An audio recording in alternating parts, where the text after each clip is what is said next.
You came into this lifetime with your unique, beautiful, original light, and that light will burn until you leave the body this round.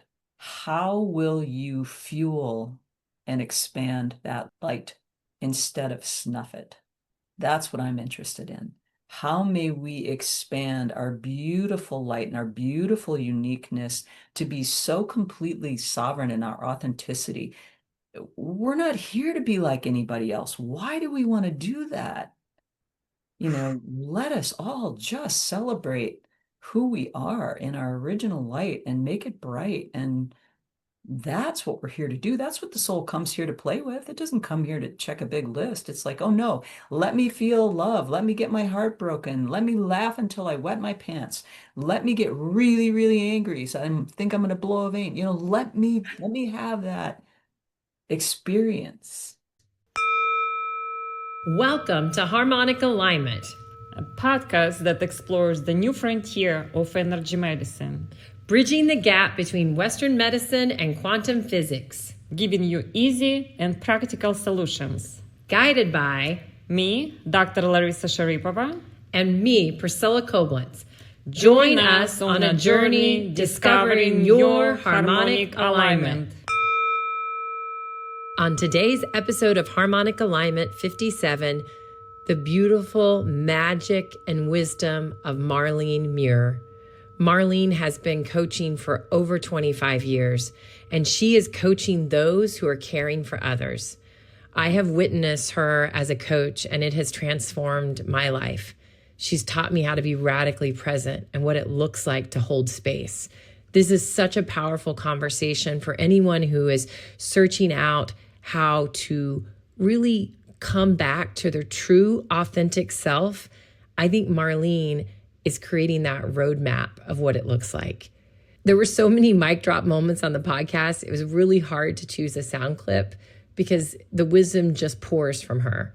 I hope you enjoy this episode, and I hope you check out Marlene Mier's work at thegreatmeander.com. Enjoy. And please share this episode and like and follow us on all podcast platforms. I am honored today to have the beautiful Marlene Mier here with me. She has been a mentor and friend, and I have learned so much. Marlene, I feel like when I have watched you work and coach people, it's a masterclass. I've seen you kind of reframe, and you're guiding people to their own inner knowing. Where did the passion for helping people and coaching spring from? Thank you. I kind of came into the world with it, actually. It was really strange, Priscilla. I was one of those people that everybody told their secrets to, even as a young person, even adults. And then they would say, I can't even believe I just said that. I've never said that to anybody. And I would say, it's okay. That's kind of what I do. I just love people so much, and I find the human so endlessly fascinating that I love to just observe and to listen. People say, what do you do? I'm really just a loving witness, under the guise of coaching, if people really need to understand kind of what that is. And it's really about being so present with another human, which so few people get to experience. I call it being lovingly seen, being lovingly heard.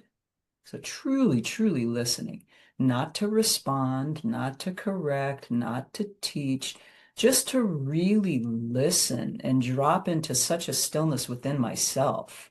So going back to what you said about watching me coach and watching me mentor people, the way that I can access that is I am just so completely dialed into what they're saying.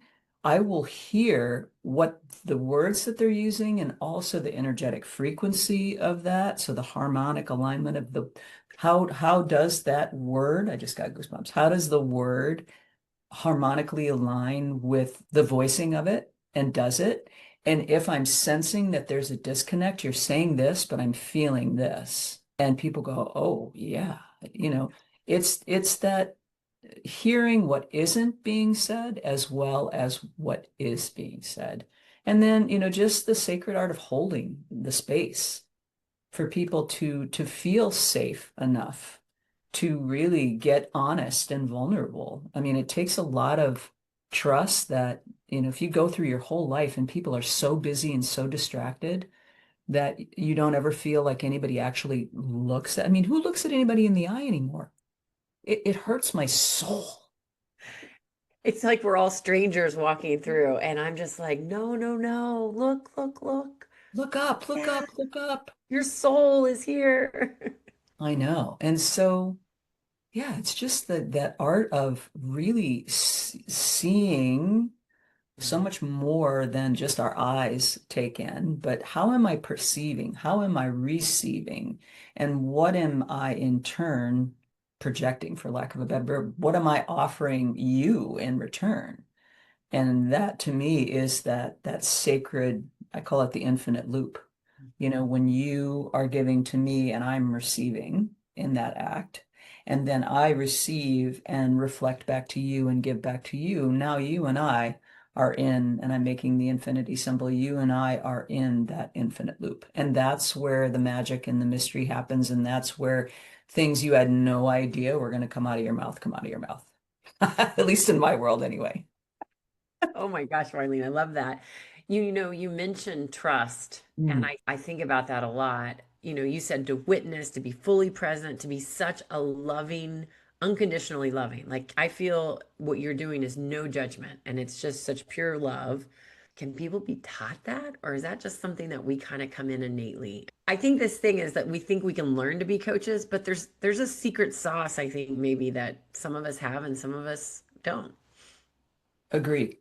I am a person who believes that if you have a real deep, authentic intention of wanting to learn how to be more present and want to learn how to truly be a loving witness in the way that you serve people. And so the people that come to coaching, the people that I work with pretty much exclusively now, are people who serve people. So who takes care of those who take care of everybody else? That's where I live, right? So I support and mentor and coach and walk with the people who are the practitioners and are the therapists and are the coaches and are the conscious leaders in companies, who are up to something and it matters for them. I think it can be taught if a person is willing to get painfully honest about Mm, how completely disconnected they are from their own being. Because most humans are. And I don't like to talk about fault or blame or anything, but we've been so conditioned out of being our unique self that so many people don't live in their body. mm. They live in their head. If they're lucky, they live in their head. Ask them how they feel. They couldn't tell you if you paid them. Ask them what they think. They'll give you a dissertation. Right. But they can't. If you ask the question, what are you passionate about? The blank stares that I get because they haven't even allowed themselves to feel connected with something that brings them joy. And they have to sit there and really they give me a sports team. I'm like, no, no, that's not what, there's another layer there. What gets you excited to get out of bed in the morning? And the same with listening. No, who was ever taught how to listen? Some people, to your point, come in innately. I mean, I just came in innately listening. I don't really know why. It's just me, right?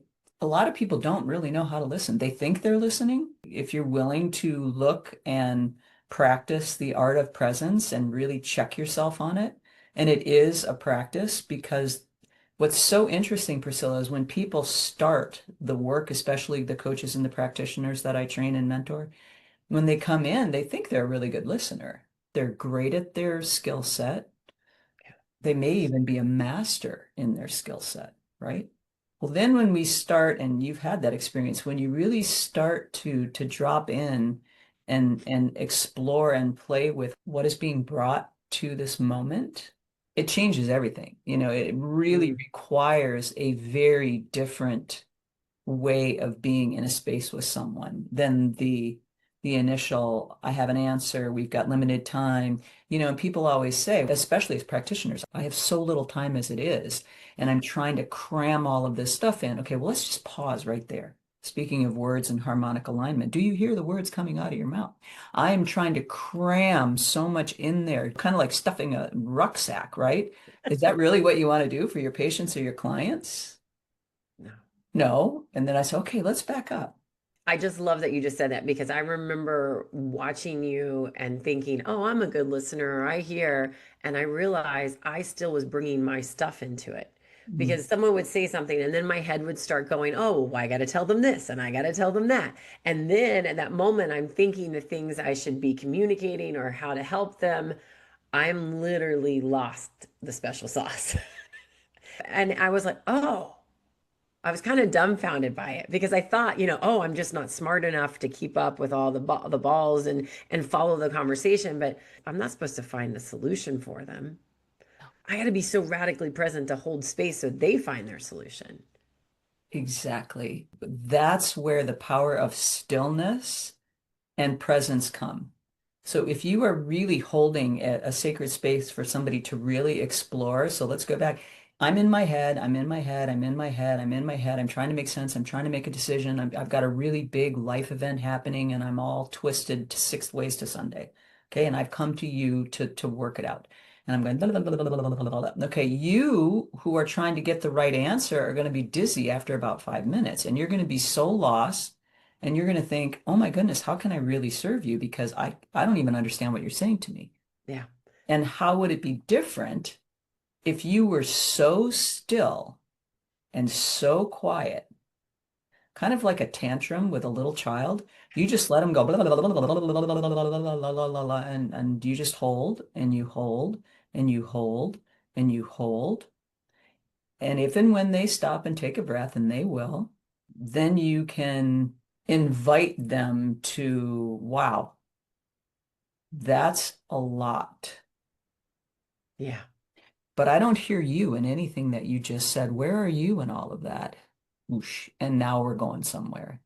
Now they can come somewhere else other than reporting details. I mean, think about that. How much of our life, Priscilla, do we spend in details? Either managing details, managing somebody else's details, schedules and distractions and screens. And I call it the holy presence because it is holy, it is sacred, and we don't do it anymore. Well, we do, but Yeah. that's why it's received so powerfully because people don't even know what just happened. They're like, wow, I don't even know what just happened, but something did. That's why I always say, well, I have no idea what's going to happen, but you know what? It'll be really cool. Whatever happens today will be really something. I think the thing I really want to try to understand is maybe it's this concept of transformation. Because I Mm. think so many of us are on this journey and we want to become whole. We want to clear out our trauma. We want to become the best version of ourselves. And as a coach, like you just talked about having this level of awareness to be so radically present. What does transformation look like? And how do we know if we've even got there yet? That's such a good question because everybody's chasing it. Everybody's looking for the shortcut. Yeah, go to a mushroom ceremony or ayahuasca or what Right. pill can you give me? What breath work session can I do? We want to fast track. We do. Totally. I don't look at transformation as something that we chase.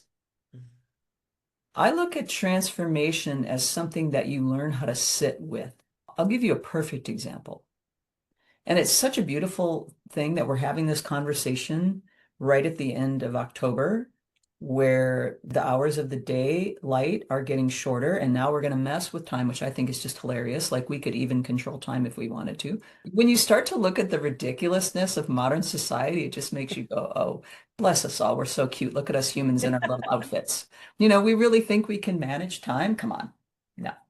But as the seasons change and as I go into the winter of my life, I passed through a pretty big portal this year that's kind of had me for lunch, as well as a whole bunch of other things.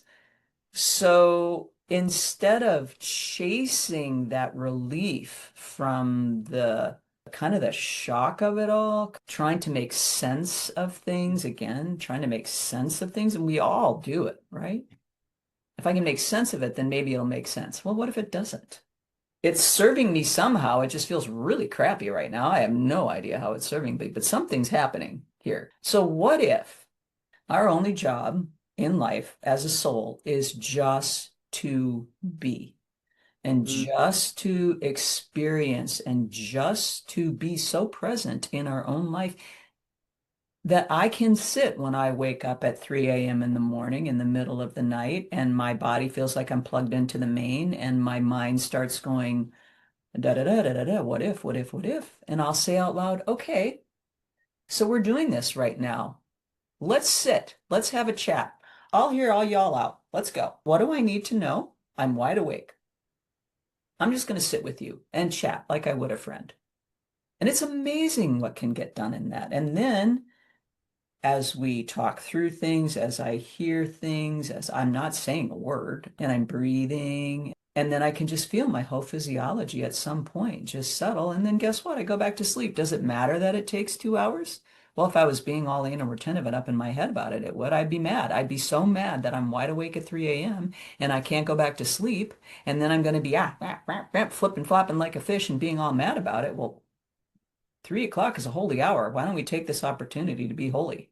Right. And you got quiet with yourself. You Yep. checked in, you started listening. So you're this idea of transformation is I got to go to this retreat and I got to go do this thing to get what I need.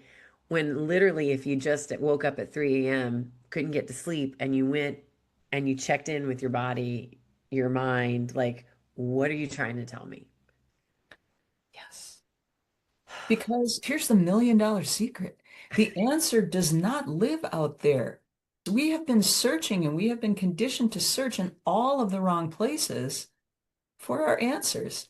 There's nobody who's going to listen to this that hasn't had the experience of their gut had an answer for them, but their mind rationalized something else. That was Yeah. not what their gut knew to be true. Does that ever work well?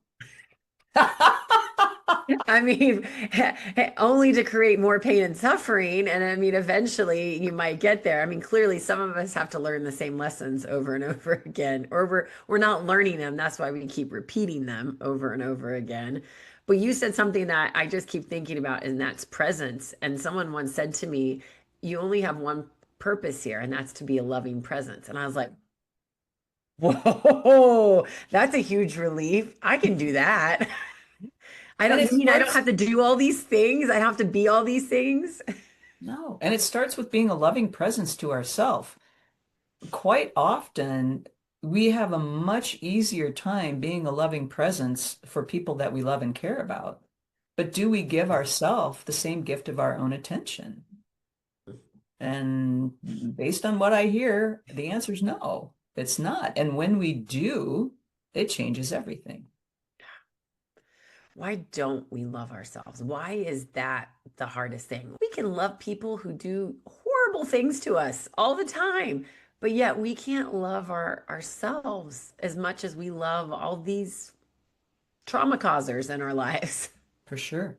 It's that conditioning. We've been so conditioned, especially as women, unfortunately, to look outside of ourselves, that somebody else's needs and feelings are more important than our own.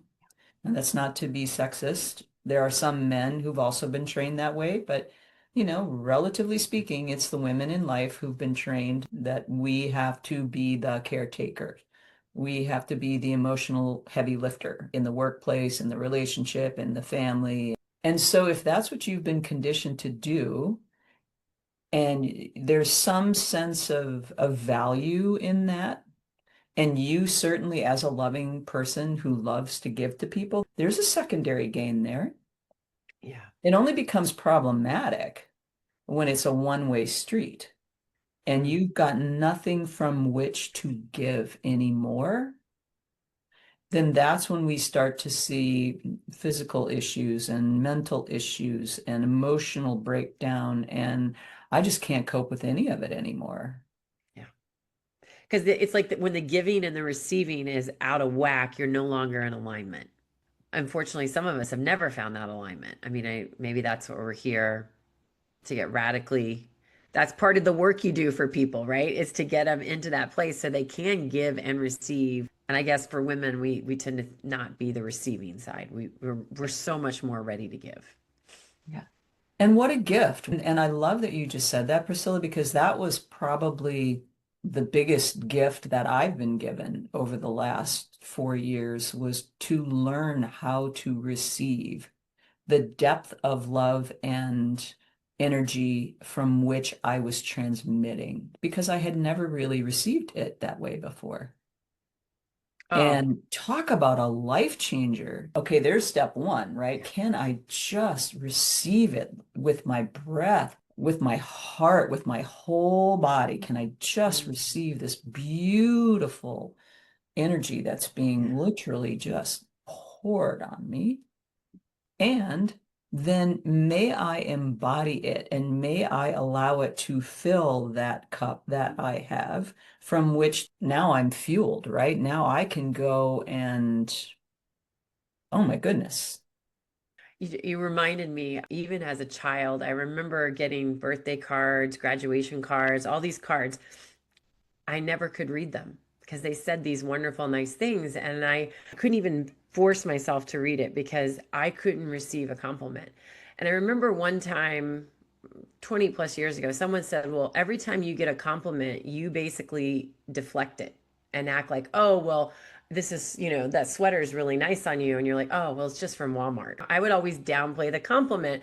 And someone gave me the advice that, well, you're actually hurting the other person who's giving you that. You're sending it back to them, and that's not fair. So then I would just be, okay, thank you, but I still never let it in. I might have trained myself to receive the compliment graciously, but I never felt it. And I even never felt it when on stage, when people would applaud after I would sing. My Mm. entire life was like there's this wall, and it just couldn't get in because I didn't feel worthy. There was always too many mistakes or too many things I did wrong. Oh, I should have done that. I should have done that. Who am I to receive the praise? And I still get in that mode. If somebody gives me a really beautiful compliment, there's this moment where first I'm like, oh, really? Am I worthy of that? I wish we could make that easier for people. That's my prayer every day. I wish every soul loved themselves unconditionally. Mm. And to give those who have trouble receiving some grace Yeah. in that armor, that shield has served a purpose, Priscilla. It's allowed you to survive, right? Yeah. So if you turned it around and if your whole presence on stage and what came out of you when you opened your mouth to sing or what comes out of you when you do anything, if it was only based on getting positive feedback, you would be crippled if you didn't get it all the time. Yeah. So to go, oh, that's one of those situations where it can be both either or. Yeah. How may I be discriminate in my use of my armor so that I can keep myself safe when I need to keep myself safe, and then I can access this powerful sacred voice of mine because I'm safe. I don't have to worry about anything coming at me, and I can just give. Yeah. That's great in that instance. And then when that's done, how may I then go, okay, I can at least take off the breastplate so that I may receive the love and oh my goodness, you moved me to tears. Oh my goodness, what a feat of athleticism that you just sang for 2 hours with, you know. I got to the place where I could say, well, this wasn't me, it's coming through me. And that would start my prayer with that. I was like, okay, well, then if it's not me, then I don't have to be attached to it, right? I mean, Right. it's source, it's coming through me. I can create and heal with the voice. That was a different thing of like, other than, oh, look at me, I'm so cool. I tried a lot of different shoes on in order to get to that place of I'm okay. And even then, I mean, I'll tell you, I've had a couple podcast guests, and they get those first clips or they see themselves on camera, and I know the panic that's in them. I know what it was like to see myself on stage or hear recordings. Like it's this like, oh, I can't let people hear that. That's not good enough. But basically, it just means I'm not enough, and I'm so not ready to share who I am because I'm not comfortable in my own skin. And man, that's got to be something that I guess all of your client, you're trying to help that, right? That's For sure. the So, basic underlying, I'm not enough. so my first question is, what is enough? How would you define enough? Let's start there. Who gets to decide? Yeah. Whether you're special, Who, smart enough, pretty enough, right? talented Who's enough. who's the judge? Who's keeping track over here? And how are you going to know if it's enough or not? And what is that? What does it actually look like? When people actually have to define the criteria of which they're judging themselves, Mm. it gets funny. Good. You got to start to laugh at it because It's hilarious. I mean, how silly is that? Really? I literally have this invisible judge who's got a clipboard. check. Right, that was awful. You get a 1. That was really bad. Or that was really lovely, but I'm going to give you an 8 because you just, da da da, right? Who is that and what is that? And it's funny. I mean, we're so cute, us humans. We really are. It's that silliness and the like it goes back to what you talked about conditioning, like Mm. recognizing that it's societal conditioning, it's family conditioning. Like we are showing up mostly as an expression of some former things that we've been told, right? And speaking of, seasons and everything, we don't judge a tree. I mean, think about how people will fly across a continent. Sitting in New England right now, and it's just past peak. So I call it the orange time. Everything is orange. It's either orange or brown, and it's a very cloudy, foggy, rainy day today. And so if the wind picks up, all the leaves will be gone. But people come from all over the world to see this fantastic display of color without really understanding that it's just trees doing what trees do. In order to have their next expression of growth, they must shed and release everything that they have been feeding for this whole last season. It has to be returned to the earth that literally then becomes food and feeds the little organisms and everything, the mycelial network underneath it, in order to then fuel it, in order for then this next season, when the light comes back and they go, oh, yay, now it's time for me to grow a new branch, some more leaves to go upward. It's not dead. Nothing stopped. It's just gone to the roots. And so the invitation that I'd like to bring forth for everybody at this time of year in the Northern Hemisphere, and it's the exact opposite in the Southern Hemisphere. So you can just do the flip side of that. But because we're in the Northern Hemisphere, let's talk about, because the hours of the day are getting shorter and the darkness is coming. It's a time of going inward, and it's not a time of retreat, it's a time of reunion. How might I use the stillness and the quiet that nature is now giving me so that I may rest, rejuvenate, sit with myself in grace and patience to explore what it is that I'm letting go of. What do I need to let go of? What am I being invited to let go of?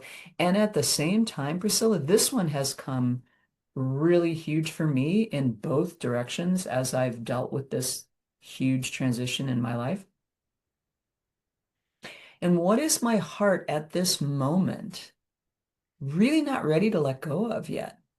Mm, And how might I love that? yeah. Because it's not, right time, right? Right time. If I'm unwilling to, or I'm incapable of, or something about my being says, not yet. Let's just hold this a bit. This needs to go. That needed to go 2 months ago, and that needed to go about a year ago. And why the heck you been carrying around that around for 20 years? I don't even know. You need to recycle that, right? Right. But give yourself some grace. If there's something that's still there, there may be a lesson, a meaning. It may not be time yet. Yeah. And if I'm quiet enough and I use this beautiful gift of stillness and inwardness and darkness and hot tea and fires and cozy clothes and soup, right? Yeah. You reminded me, I have a dear friend who is in this season and change in her life, and she keeps reflecting back, the only thing that brings her joy is being in nature and stillness. And I'm like, and as soon as you think about it, going and sitting under a tree and meditating or just breathing in with your eyes closed, what a gift. What a magic sauce moment with all of the chaos happening around us. I mean, it's so needed as medicine in this moment in time. Here's the other thing. You asked a question about transformation. How do we know we're doing it? When you're not in your head and when you're nowhere near your phone and Mm, you have actually lost time, I love that term, yeah. as if we lose time. If you're writing or you're in the forest or you're meditating or you're singing or you're taking a shower or you're holding your baby or you're laying in your beloved's arms, if time just stands still, you are transforming. Full body chills. Right? Because think about it. Healing is not something we chase. Healing is something we learn to be with. It is a function and it's an inside job. Healing does not come from out there. And in the age of information, when we are just bombarded with stimulation and information, we think, oh, I just need to learn one more thing and then I'll, just one more. If I do this one more breath work or take the journey or do the thing, then, it's the then.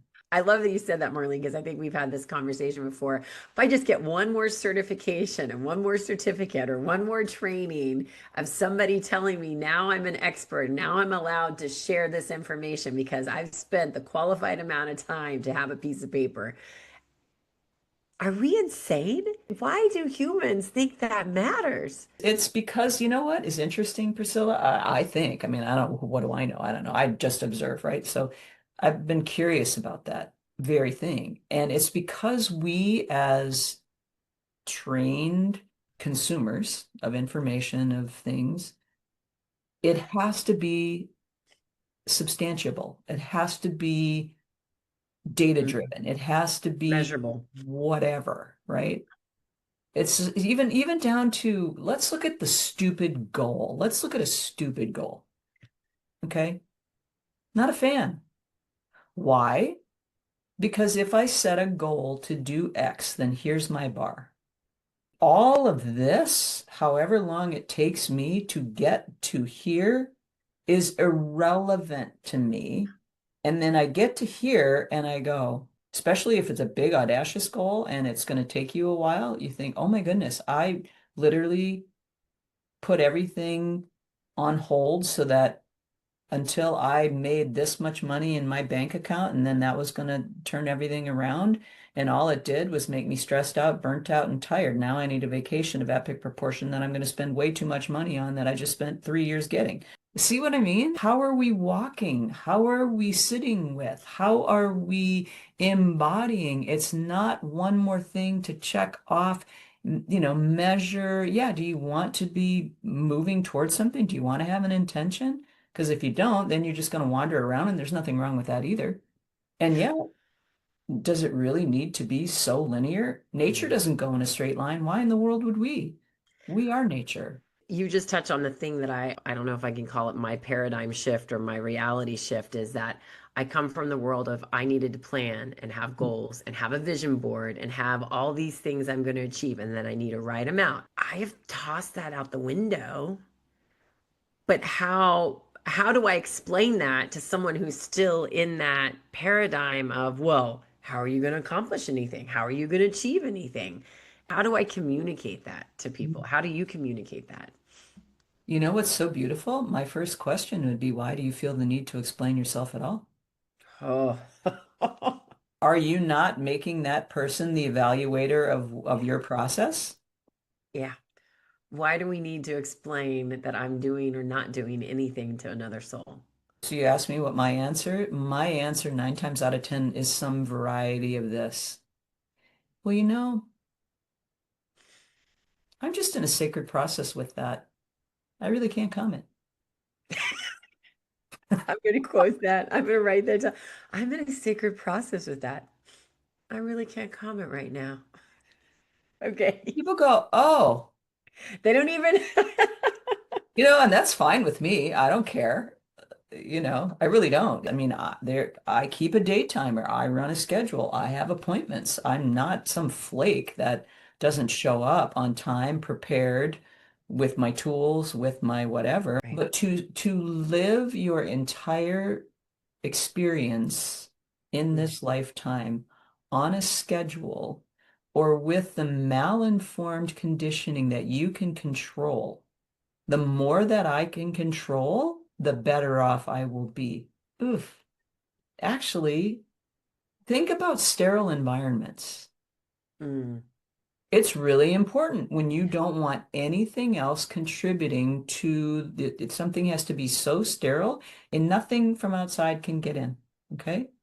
Mm. That's not a human life. We do Yeah. not live in a sterile container, which is why the illusion of control is so painful for most people. And people will literally drive themselves to all sorts of distraction and physical illnesses because they're trying to control every outcome. And you can't. Yeah. And who Yeah. put you in charge anyway? Yeah. Well, Marlene, when you start to work with a client, what is your process? That's so beautiful. When I started coaching 25 years, it'll be 26 years in January. Oh, 20 congrats. Thank 26 you. years. Thank you. I used to have a huge intake form and I wanted to know everything, but that was in the early years when I thought I had to know the answer and when I had to be able to have my template in order to really serve this person. Now, fast forward all of those years and realizing that the most loving thing and what people need is my full attention. People find me through word of mouth. They hear me, they have an experience with me, and they say, "Wow, I'm dealing with this. Would this be helpful?" Yeah, let's play with it. Something will happen. I don't know what, but I don't have a magic 8 ball, and even if I did, I don't know that that would work that way. But let's just see. So somebody would call me. We would have a discovery call, which is just this. Who are you? This is me. What are you working with? Well, this is the way I work, which is there is no script, there is no protocol, there is no, we're going to start here, we're going to end there. I'll bring people in and say, so Priscilla, when we talked and you wanted to do some coaching, you're dealing with a loss of employment that's really, really shaking you up and you're really wondering what's next. Is that still alive for you today? Or is there something else? Now, what's funny is we may or may not start there, even though the expressed reason for them coming to coaching was that Mm, a week ago. What I'm going to be with in any session is what is alive right now. I love that. Because guess what? Yeah. Anytime we sit with what is alive within us is healing. Yeah. And then we just explore until the person drops in and has some clarity. Because that's all we really want, right? We want to know. Well, what is knowing? Knowing is, and you did it, full body chills, right? Knowing is having a somatic, you can hear it in somebody's voice when they go, oh, yeah, boom. That's the What mic drop moment. just, yeah, what just happened? I really saw this. I really felt this. I really realized that I'm chasing the wrong thing. Whatever it is, it's perfect because that's where the answer lives. So let's just be so respectful of whatever wants to come. And then we collaboratively create the container for which Yeah. it'll come. It'll It come. always does.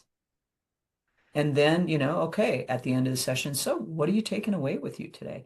Well, I'm really clear that I'm really going to stop that because that has nothing to do with what and what I am going to do is so it's still very intentional. It's still very clear. One might even say that might actually be a goal or action steps, but I don't use any of that language anymore because it's really not helpful.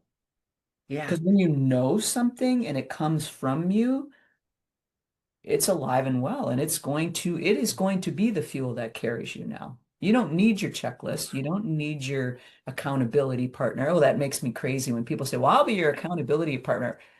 No, I can't be your accountability partner. Are you your accountability partner? Why do you want to give that away to somebody else? Right. And then also, you don't sell packages. Like, we were taught so many things that aren't helpful in that coaching space or that, practitioner world. Right. You Because just how do I operate, know? you need me I- when you need me. Yeah. And how do I know how long it's going to take? Some people come in and they're working with something really big. I may work with somebody and they set the cadence. If something is really up, we'll go once a week probably. And then we might go 2 times every 2 weeks. And then we might go once a month until they feel complete with whatever it is that they're working through. And then they may hit the pause button and say, okay, I'm at a really good stopping point right now. I want to integrate. I want to really da da da da. And then they'll go and live their life, which is exactly what needs to happen. Yeah, go live your life, go do whatever. And then I'll get a call out of the blue or a text message. Hey, I'm ready to do this next round. I'm really working with this. When can I get on your schedule? And boom, here we go again. But I don't know how long it's going to take. And why would I force anybody into a time that's trying to control time? And I'm not willing to do that. I am going to be running some courses next year, which I'm really excited about. Some group work for people who are exploring and practitioners and coaches who want to take their toolbox to the next level. So those are both going to be coming in 2026, which I'm really excited about. And those will be time stamped. That will take place in an 8 week or a 16 week. Oh, I love that. And there's something just so authentic about that. The world's a changing place. What I'm calling in today may not be next month, but I'm still calling in. Oh, It's that whole thing, Priscilla, when you're really upset about something, I mean, when it's up for you, when your heart is broken, that's when you call your best friend and bawl your eyes out, right? You yeah. don't wait a month. You got to take care of it now. That's what Exactly. you're looking for, Kind of relief, like, guidance. okay, I'm coming down with something and I can't get in to see my doctor for another 2 weeks. By the time my appointment comes, I'm fine. Yeah. Yeah. It's the same thing. Let's just honor what is. I'm all about honoring what is in a world that doesn't do that anymore. Yeah. It's a dying art. Somebody's got to do it. I love that. Yes, please. Sign me up. Marlene, one of the questions I always love to ask our guests is if you had a microphone and you could talk to every soul on the planet, is there some wisdom that you wish that every soul understood? Mm. You came into this lifetime with your unique, beautiful, original light, and that light will burn until you leave the body this round. How will you fuel and expand that light instead of snuff it? That's what I'm interested in. How may we expand our beautiful light and our beautiful uniqueness to be so completely sovereign in our authenticity? We're not here to be like anybody else. Why do we want to do that? Let us all just celebrate who we are in our original light and make it bright. And that's what we're here to do. That's what the soul comes here to play with. It doesn't come here to check a big list. It's like, oh no, let me feel love. Let me get my heart broken. Let me laugh until I wet my pants. Let me get really, really angry. So I think I'm going to blow a vein. Let me have that experience. So the invitation is, how will you fan that beautiful, authentic life that you came into this world to shine? Oh, And if you're not shining it, give me a call. I would be a loving witness to help you fan that flame again. right. Shine brighter. Shine your authentic light. Oh, I love that, Marlene. You and I are on the same page. We both believe there's never been a better time to be on this planet. No. Is there a vision or an idea of the change that's coming that you would like to see? So I'm always asking people to plant seeds for what does a new earth or a new epoch look like? What would be the thing you'd want to see different or changed? That it's all about the human. We're so addicted to our electronics. I mean, there's a place for technology. I'm not anti-technology. What really worries my heart is the lack of human connection because what I hear every single day from so many different people of all ages, of all everything you could possibly put people in boxes from. No other time in history have we been more connected, and at no other time in history are we disconnected. The levels of loneliness, the levels of anxiety, the levels of feeling irrelevant, invisible, it's so epidemic in our culture. Put the technology down and look someone in the eye. Have a conversation, remembering that we're human beings. We're not machines. We don't want to be machines. I envision a world of human beings, not human doings, who are coming together again to say, there you are, love, I see you. Even if it's the first time I'm meeting you. Let's do that. Let's bring our lights together. Can you imagine, Priscilla, if all of us came in with our original light shining really bright?